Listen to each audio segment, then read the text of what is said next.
The Wild Area Global is this weekend. Here are the best tips and tricks to take advantage of this event and get the most out of it. If you don't know what's happening during this event, watch this video up here. It'll fully break down this event in detail. Today, we're only talking about the best tips. Starting off with G-Max Grimmsnarl and regular Grimmsnarl and this new featured Pokemon during the event. Is it good? Is it worth spending your resources on? Or can you skip it, focus on other parts of the event? Well, Impidimp is a new Pokemon which evolves into Morgrem for 25 candies and then into Grimmsnarl for 100 candies. All of its evolutions are going to be a dark and fairy type Pokemon, with Grimmsnarl having an attack of 227, HP of 216, and defense of 139 with a max CP at level 50 of 3,222, so not that high. For fast moves, it can learn Bite, Sucker Punch, and Low Kick, and for charge moves, Foul Play, Dark Pulse, Play Rough, and Power Up Punch. Grimmsnarl is one of the only two G-Max Pokemon which do have a dark type G-Max move, with the move G-Max Snooze when it G-Maxes. Okay, as far as raids go, is G-Max going to be good in Pokemon Go? No. With Sucker Punch and Foul Play, it will be the number 32 dark type attacker in Pokemon Go, and it doesn't learn any fairy type fast moves, so as far as raids, we're not going to be using this Pokemon. It could become pretty good in the future if it ever gets its signature exclusive move, False Surrender. Pretty cool name for a move. So if you ever get a Calm Day, it might make it better, but for now, avoid it. As far as max battles go, this is where you're going to want to use the G-Max Grimmsnarl. It will be the number 1 dark type G-Max attacker currently in Pokemon Go. The only Pokemon that will take it down will be G-Max Single Strike Urshifu, if that ever does come to Pokemon Go, or when it does. So for now, G-Max Grimmsnarl is our number 1 dark type attacker and number 2 in the future. It's also an amazing tank Pokemon because it has a unique typing of dark and fairy, double resisting 3 different types of Pokemon, and all of G-Max Grimmsnarl's moves are 0.5 second moves, aka they can charge the max meter the quickest in Pokemon Go. Finally, is this Pokemon going to be good in PvP? Well, with Sucker Punch, Foul Play, and Power Up Punch, it beats 16 of the 41 meta-relevant Pokemon in the Great League. So not bad, but not a meta Pokemon. Its middle stage is actually pretty interesting. Morgrem in the Great League beating 16 of the top 41 Pokemon as well, as it does get access to Play Rough as well. Ultra League with the Sucker Punch, Foul Play,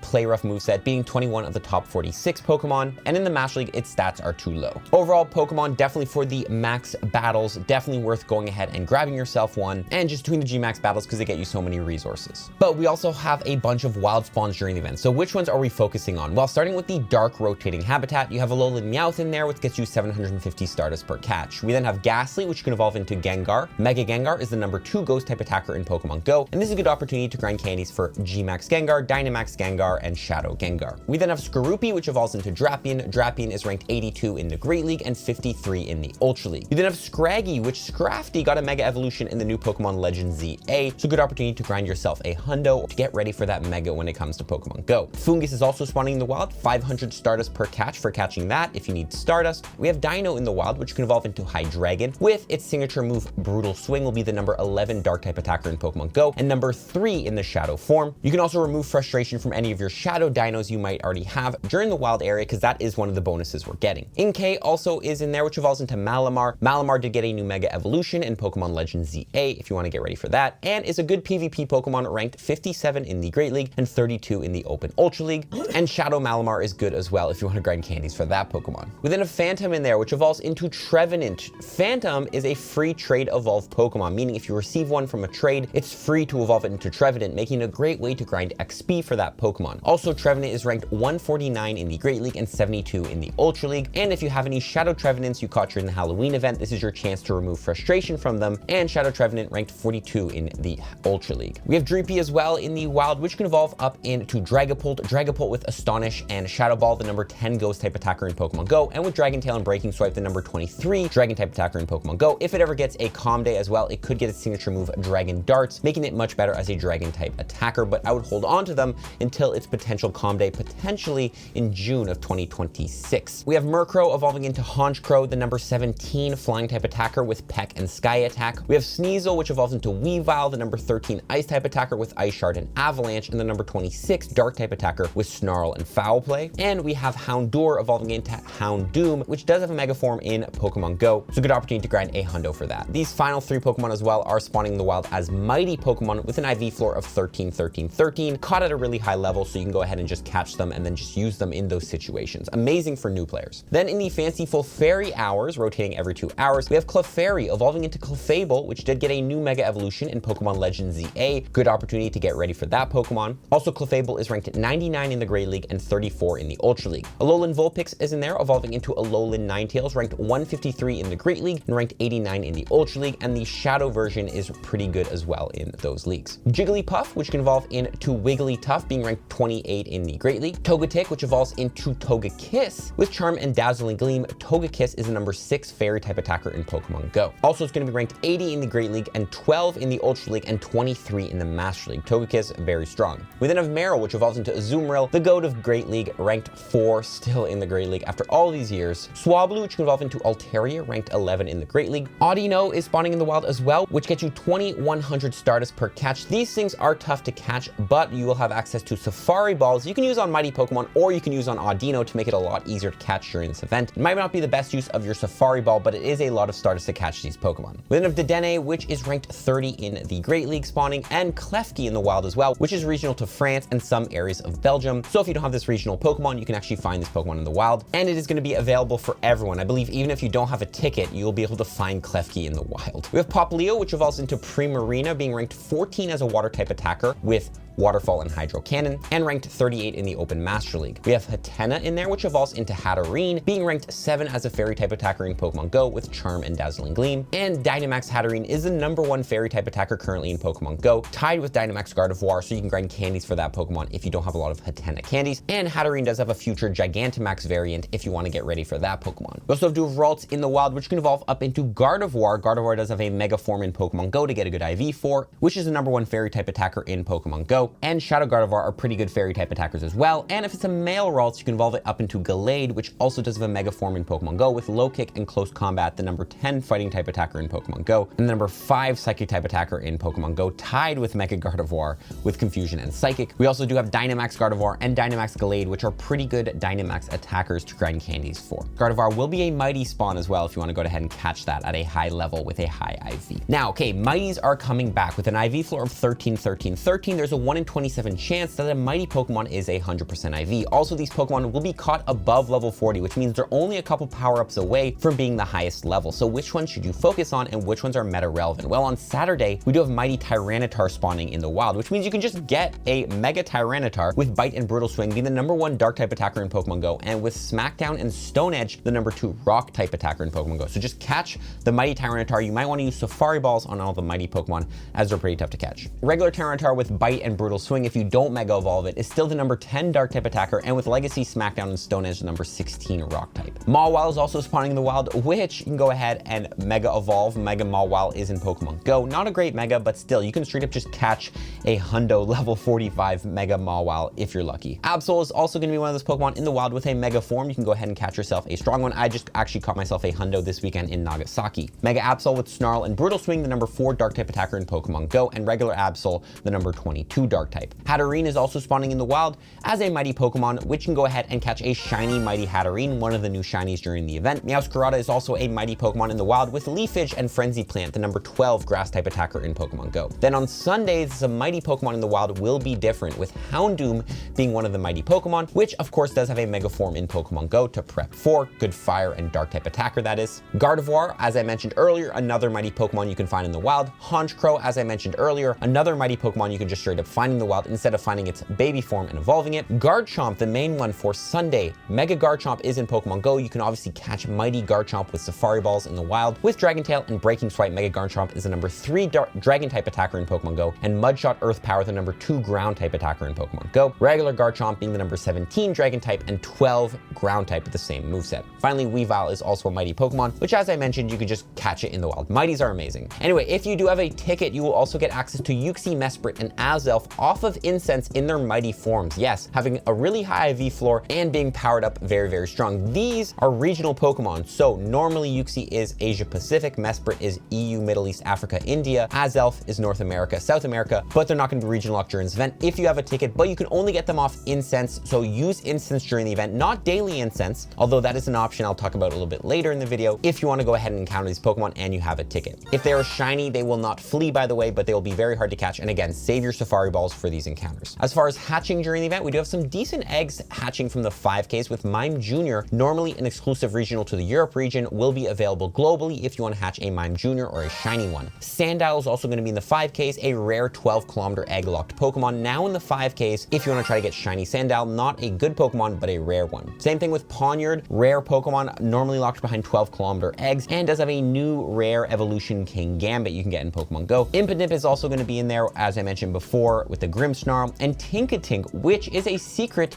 shiny release from the Go Fest Nagasaki. We didn't know this thing was coming shiny, but it can be shiny from the 5-kilometer eggs now, so you can get this super new rare shiny Pokemon, and pretty good Pokemon. Evolve that up into Tinkaton. You're looking at the number 45 Great League Pokemon, 33 Ultra League Pokemon. You're going to have to trade it with a low-level friend to try to get PvP IVs if you want to get it. We're also going to have rotating hourly field research tasks during the event, aka every hour, every Pokestop is going to refresh on its field research task, which is amazing if you're in a rural area and you have limited Pokestops. There's a lot of good field research tasks during the event. Looking at the Nagasaki event, we have a rough idea that catch 10 Dark-type Pokemon will get you a Scraggy, Skorupi, Stardust, and maybe more. Catch an Impidimp can get you Impidimp Candy, Rare Candy. Hatch an Egg can get you Carbink, Hatena. Power Dark types 3 times can get you a Lollymeowth, Impidimp, and Inkay. Catch 10 Fairy type Pokemon can get you Cutiefly and Togetic, and Power Up a Fairy type Pokemon can get you Alolan Vulpix, Dedenne, and Impidimp. Highly recommend you go ahead and create a tag, a power up tag during the event, before the event, so that when you get these tasks, you can quickly go into the power up tag and power up your Dark or Fairy type Pokemon to complete these tasks quickly. Ideally, low level Pokemon or lucky Pokemon if you want to save Stardust, but anything you plan on powering up that's Dark or Fairy, I would put in that tag. Also, I will mention in Nagasaki, we had mighty Pokemon from the field research task. I don't know if this will come to the global event, as we haven't seen this before, so we'll have to wait and see. But if mighty Pokemon come to field research task, that's another great way to encounter these high IV Pokemon. Now, there's of course a lot of raids going down during the event. Is there certain ones you should focus on? Well, the Costume Beware is going to be this year's exclusive costume Pokemon. Last year we had Snorlax. This is a rare Pokemon that will never come back, so if you're into costumes, this is your chance to get it. It's not a meta relevant Pokemon at all, but it is still pretty cool, and you can get one with the special background. Cool Pokemon if you're into costumes, but not in terms of meta relevance. Shadow Cresselia is also going to be in the raids with the release of Shiny Shadow Cresselia, a great Pokemon if you want to raid for that Pokemon. But in terms of meta relevance, not the best. It is more of a PvP Pokemon, with Shadow Cresselia being ranked 43 in the Open Ultra League and regular Cresselia being ranked 25. So technically the normal Cresselia is better, so you could purify it to use in that league. But overall, definitely a PvP focused Pokemon, and can have a special background if you want to hunt that. But the focus most likely will be more on Shadow Darkrai. Darkrai can now be Shadow and Shiny in Pokemon Go, so a cool and the first ever mythical Pokemon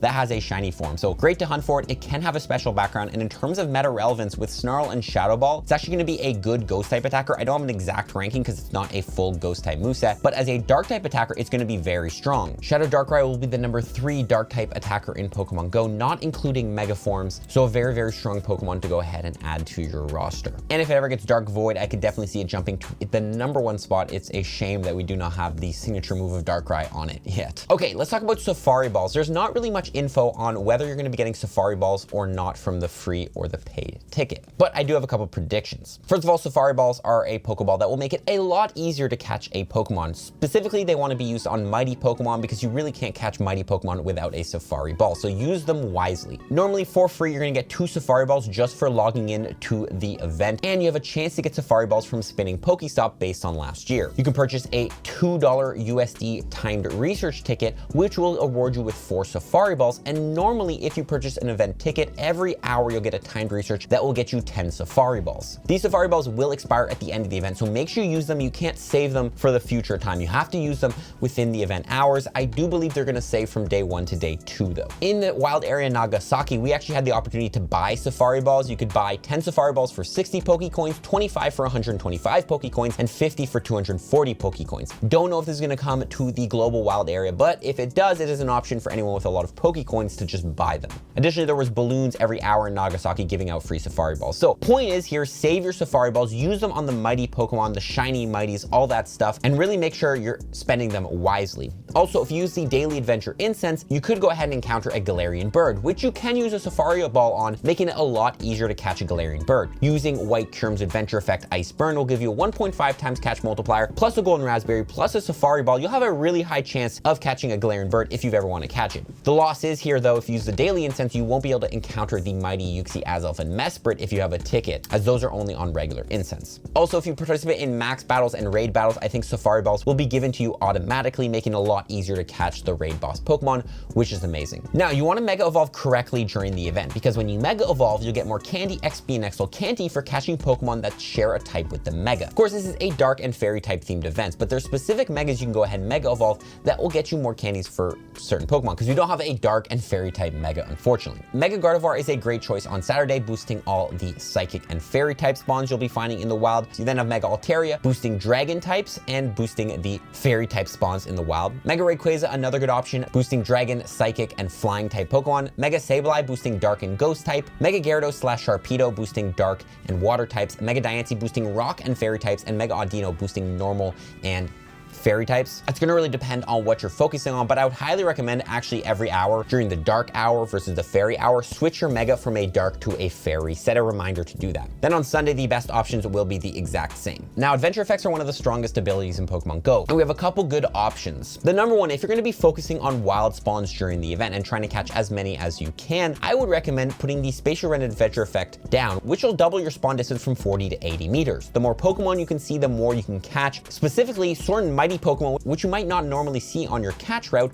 will be available in the extended distance. If you're struggling to catch mighty Pokemon, the Free Shock and Ice Burn adventure effects are also a game changer, giving you a 1.5 for Ice Burn and 1.25 catch multiplier for Free Shock. You can apply this multiplier with the Go++, you can apply it with Safari Balls in combination, Ultra Balls, all this stuff, specifically during the last 15 minutes of the event from 6 to 6:15, where there's going to be a surge of mighty Pokemon appearing. Applying the Ice Burn adventure effect will be amazing because it'll give you a boosted catch chance during those 15 minutes in combination with Safari Balls, and you should be able to catch like every single mighty Pokemon you see. I wonder if you can even catch mighty Pokemon with an Ultra Ball with the Ice Burn adventure effect. Maybe I'll test that today because it's day 2 of the Nagasaki event. Finally, if you're gonna be doing a lot of raids and max battles during the event, you do have the option to use Behemoth Blade and Behemoth Bash, giving you a attack or defense boost in raids and max battles. Not as good as I would say the other adventure effects, but you also do have the Dynamax Cannon adventure effect, which will increase your max attack level by 1 temporarily. If you're doing a lot of Gmax Grimmsnarl, another option, but highly recommend I would focus on the first 2 adventure effects I mentioned. Now, of course, as I mentioned before,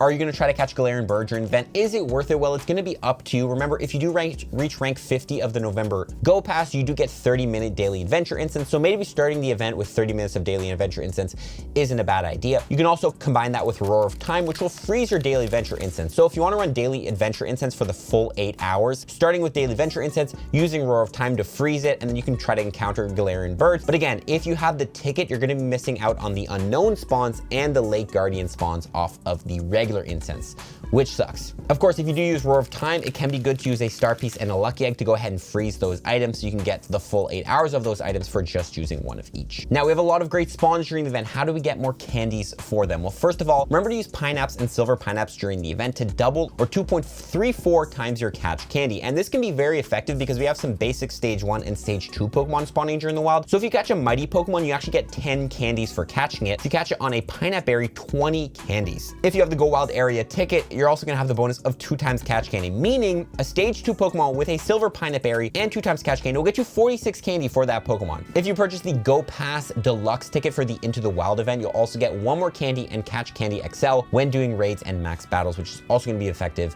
and can add up. Now, exclusive moves are available during the event. Yes, if you evolve certain Pokemon, you can get exclusive moves. Which Pokemon should you, before the event, put into a tag, and remember to evolve during the event to go ahead and get these signature moves. Starting off with any Gibbles, Gabites, Shadow Gibbles, and or Shadow Gabites, you can evolve them up into Garchomp to get Earth Power during this event, a move you want on that Pokemon. Remember the Shadow Pokemon to remove frustration from them during the event, because it is a bonus during the event before you evolve them. You then have Meowscarada, which can evolve Sprigatitos or Florigatos into Meowscarada to get Frenzy Plant during the event. Finally, if you catch an Absol during this event, it will come with Brutal Swing, which is the premier attack you do want on Absol as a Mega Pokemon or a Dark type raid attacker. Now, before the event starts, I highly recommend you go into your advanced settings and and download all assets. This will download all the assets to your phone and make for a much smoother gameplay experience, especially during a major event like this one. You can also turn on native refresh rate, which will make for a much smoother gameplay experience, but could use more battery life, so be careful using that if your phone is less effective. Now, the amount of XP and stardust you can get during an event like this is huge, and there's a couple different strategies and tips you can use to take advantage of it. First of all, using, of course, Lucky Egg and Star Piece during the event will get you 2 times XP or 1.5 times catch stardust. For example, if you do a Gmax Grimmsnarl raid battle during the event with a Star Piece and a Lucky Egg active, you'll get 50,000 XP and 37,000 stardust, which is a lot of resources, and you can double this with 200 Pokecoins to get up to 200,000 XP and 75,000 stardust. And then when you catch Mighty Pokemon in the wild, a stage 2 Mighty Pokemon will get you 500 stardust. Also, if you catch Mighty Pokemon that are the same type as the medal you picked, if you have the ticket, you will get more stardust for catching that type of Mighty, aka plus 1,000 stardust, meaning you can get up to 1,500 stardust without a Star Piece for catching a stage 2 Mighty Pokemon the same type as the medal you choose, Dark or Fairy. Finally, I will also re-mention Fungus, Audino, and Alolan Meowth are spawning in the wild, which are boosted stardust Pokemon. So how do we want to use these Star Pieces and Lucky Eggs? Well, the best way to use them is going to be to share items through party play. When you party up with 4 trainers, if you guys use Lucky Eggs and Star Pieces, everyone's going to get 15 minutes of that item in the party, and it's going to double the value of that item. Meaning if everybody in a party of 4 uses 4 Lucky Eggs and 4 Star Pieces, everyone in that party will get 4 hours of Lucky Egg and 4 hours of Star Piece. If everybody just used those items on themselves, they'd only get 2, so you double the value. Also, of course, using Roar of Time, as I mentioned before, is a great way to extend your Star Piece and extend your Lucky Egg without spending more of those items. It's going to cost you Dialga candies and Stardust though. Since you're going to be in a party, there's a way to maximize on this even further by attending a community ambassador meetup. If you go on the app Campfire, a Niantic app, and you sort by meetups and you look for ones hosted by a community ambassador, attend these meetups, you can get some good in-game stuff from it. First of all, if you check in at these meetups, you will go ahead and get a timed research, which will get you some rewards. I think it's going to be 800 free max particles, which is 1 free G max battle. But not only, if you're in a party checked in at a meetup, you'll get 25% less egg incubator distance, which will stack with the half egg incubator distance if you have a ticket. So if you want to hatch those 5-kilometer eggs quickly, you can go ahead and of course hatch them super speedy by attending a meetup and being in a party. Also, there's going to be plenty of people at these meetups to do raids, max battles, all that stuff with. And if you can't even find a community ambassador meetup, still attend your local meetups, because that's where you're going to find trainers to play with, make friends with, maybe trade with, all of that stuff. You do get 6 special trades as well during the event if you have a ticket, so highly recommend you line up your lucky trades and your special trades during the event. Now, highly recommend on Friday, the day before the event, don't do any max battles and save your max particles, because you can actually get more Gmax Grimmsnarl battles done for free if you save your max particles from Friday and bring them into Saturday. Gmax Grimmsnarl takes 800 max particles to participate in a battle, which is expensive. So if you save yourself a bunch of max particles from Friday, bring them into Saturday, you can go ahead and get 1 extra free Gmax battle done on that day. Now you need 50 platinum medals to get to level 80 in Pokemon Go, and this event is amazing to work on those platinum medals. First of all, at the bottom here, if you haven't completed your Fairy Tail Girl medal or Delinquent medal, this is the event to complete them. You should have these medals done by the end of the event, I guess depending on how hard you grind. We also have other type medals here that you might go ahead and work on depending if you catch those other types of Pokemon, because some Pokemon have dual types. Another medal I really recommend working on during this event is going to be your Picnicker medal. Use a lure module to help any trainer catch 2,500 Pokemon. Go to your busy area where everyone's going to be playing the wild area. If you're the first person to drop a lure, everyone playing wild area will catch Pokemon off your lures, helping work on your Picnicker medal. Damien, somebody from my group trip, dropped a lure in the Nagasaki event yesterday and finished this platinum medal in 1 day because so many people are there catching Pokemon off your lures. Obviously, it depends how, intense your area is, but if there's a lot of trainers, it's good to work on. Obviously, the Rising Star medal, if there's anything in raids you've never raided before, do 1 raid for it to get a point on it, and a raid with a friend to work on your Rising Star Duo medal, where you have to do 2,000 raids with a friend. Speaking of raids, you'll work on your Champion medal and, of course, your Battle Legend medal during this event if you do a bunch of raids. Then other than that, there's plenty of other different grind medals you can go ahead and work on. You have the Field Research Task medal. If you do a bunch of trades after the event, you'll work on your Gentleman medal. And the Unknown medal, we have 4 different letters of Unknown Wild if you have the ticket available during this event that you can go ahead and get. Oh, we do have 3 snapshots during the event, so take your snapshots to work on your Cameraman medal as well. Now, the night before the event, set a reminder right now, charge your power banks, set your bag, get it ready, make sure your cables are working, put a water bottle in there, some snacks, all of that stuff, and set a lunch break time. Make sure you're going ahead and taking the rest you need during the event, because grinding Playing 8 hours is kind of crazy, so have a little break in the middle or different spots you can stop at to go to the washroom, all that stuff on the loop, so you feel good, because at the end of the day, this event is about having fun. And although you watch this video because you want to know the best tips, the most important thing is going to be in here. Are you having fun during the event? How do you feel in that moment during the event? Don't get fully sucked into the gameplay and completely distracted, and don't take care of yourself. Make sure you're having fun, because at the end of the day, that's what Pokemon Go is about. That's what these events are about. And always come back and reconnect to yourself to make sure you're having a good time during an event like this. Watch the other video on the screen if you want to learn more and get better at Pokemon Go. And hopefully you guys have an amazing Wild Area 2025. In my opinion, the greatest event of the year. Follow for tips, everybody. Peace.